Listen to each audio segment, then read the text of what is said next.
కాంగ్రెస్ కి కూడా ఎక్కడెక్కడ ఏం చేస్తుందో అన్న ఇంటెన్షన్ తో నన్ను ఇంత ఇబ్బందికి పెట్టి ఇంతగానం టార్చర్ చేసి మామూలు టార్చర్ కాదన్న. ఎగ్జాంపుల్ మీరు చూసుకోండి, మీ ఇంట్లో ప్రతి ఒక్కరింట్లో ఆడపిల్ల ఉంటుంది.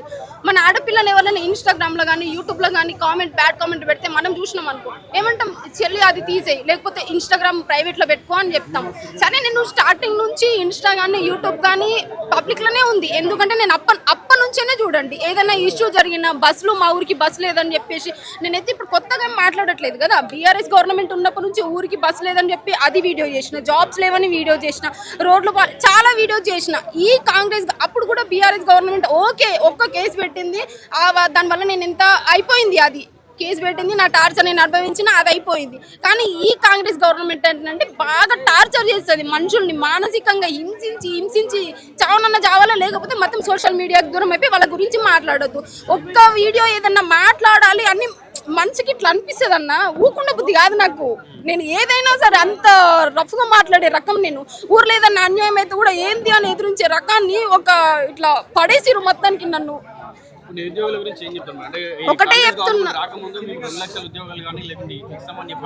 అవును ఇప్పుడు వచ్చింది కదా, వచ్చింది ఇంకా ఏడు ఎందుకు ఇస్తాడు, ఎన్ని రాలేవు, ఎన్ని వచ్చినాయి. అదేది వైద్య శాఖలో 5,000 చిల్లర వేసిండు, రేణిగు అది ఇంకో 400 చిల్లర వేసిండు. ఏం వేసిండు జాబ్లు, గత ప్రభుత్వం వేసిన జాబ్స్ అన్ని నా అకౌంట్లో వేసుకొని ఇన్ని వేసినా, లేకపోతే నా తలకాయ తీసుకొని పక్కకు పెట్టుకుంటా.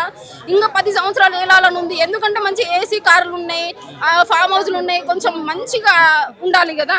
ఎవరైనా బయట గట్టిగా మాట్లాడతా మీ దగ్గర, అది ఎవరో ఈడ ఒక ముసలామె మాట్లాడింది, పింఛన్ లేదు ఏం లేదని. ముసలోళ్ళ పైన కూడా కేసులు పెడతారా అన్న? పాపం వాళ్ళకి ఏం తెలుసు, ఏడ తిరుగుతారు. ఎంత చెత్త పరిపాలన అంటే కాంగ్రెస్ది, అంత చెత్త పరిపాలన. వేస్ట్ అన్న ఈ కాంగ్రెస్ గవర్నమెంట్. అనవసరంగా నిరుద్యోగులందరూ ఇల్లు పోయి పేరెంట్స్ని అడుక్కొని ఓట్లేపించి ఇంత చేసింది కదా.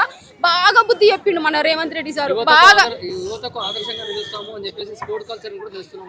ఏం చేయని కన్నా జాబ్స్ కావాలి కదా, ఏం చేస్తే ఏంది, ఫస్ట్ జాబ్స్ కావాలి కదా. ఓకే స్పోర్ట్స్ లో ఇంట్రెస్ట్ ఉన్నాను, అది ఓకే, అది ఒక్కటి చేస్తే కరెక్ట్ కాదు కదా. ఇక్కడ నోటిఫికేషన్స్ కూడా వేయాలి కదా. ఇప్పుడు ఫ్రీ బస్ పెట్టినాం, ఫ్రీ బస్ వల్ల చాలా మంది లాభం పొందుతారు. నువ్వు జాబ్స్ చేస్తే తల్లిదండ్రులకి కానీ పెన్నం పిల్లలకు కానీ ఈ గవర్నమెంట్ జాబ్లో వచ్చే జీతంతో బస్ ఛార్జీలు ఇయ్యలేనంత దిక్కుమాలిన పరిస్థితిలో ఉంటారా? ఫ్రీ బస్ పెట్టినాం. రాజీవ్ యువ వికాస్ గోవింద ఏం చేస్తాడంటే చెప్తా చూడండి అన్న, ఈయన మొత్తం ఒక ప్లాన్ ఏంటంటే, ఎగ్జాంపుల్ ఇంత పెద్ద రోడ్డు ఉందనుకో, ఒక చిన్న మూలకు ఊడిపించి అదొక వీడియో తీపించుకుంటాడు, ఒక ఫోటో తీపించుకుంటాడు, బాగా పబ్లిసిటీ చేయించుకుంటాడు. ఈ మిగతా రోడ్ అంతా ఊడవడు. ఇంకా ప్రతిదీ అంతే. సరే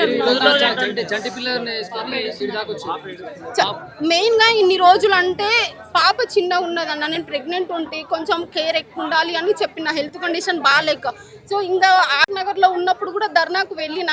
సో అక్కడ అందరిని ముందస్తు అరెస్ట్ చేయడం వల్ల ఓకే అట్లా అయిపోయింది. ఇక మళ్ళీ ఈ రోజు అన్నా వద్దామని చెప్పేసి వచ్చిన. ఒకటే చెప్తున్నా కాంగ్రెస్ గవర్నమెంట్కి, నిరుద్యోగులను పట్టించుకోండి. ఆ రైతులు ధాన్యాలు కొన్నాక అక్కడన్నా మా ఊరికి రండి నేను చూపిస్తా. మా ఊరు ఒకటే కాదు, ఏడ పెద్దూరు నుంచి మొదలు పెడితే తెలకపల్లి వరకు ట్రాక్టర్లు లైన్గా, నేను కావాలంటే వీడియో కూడా పెడితే మీరు చూడండి.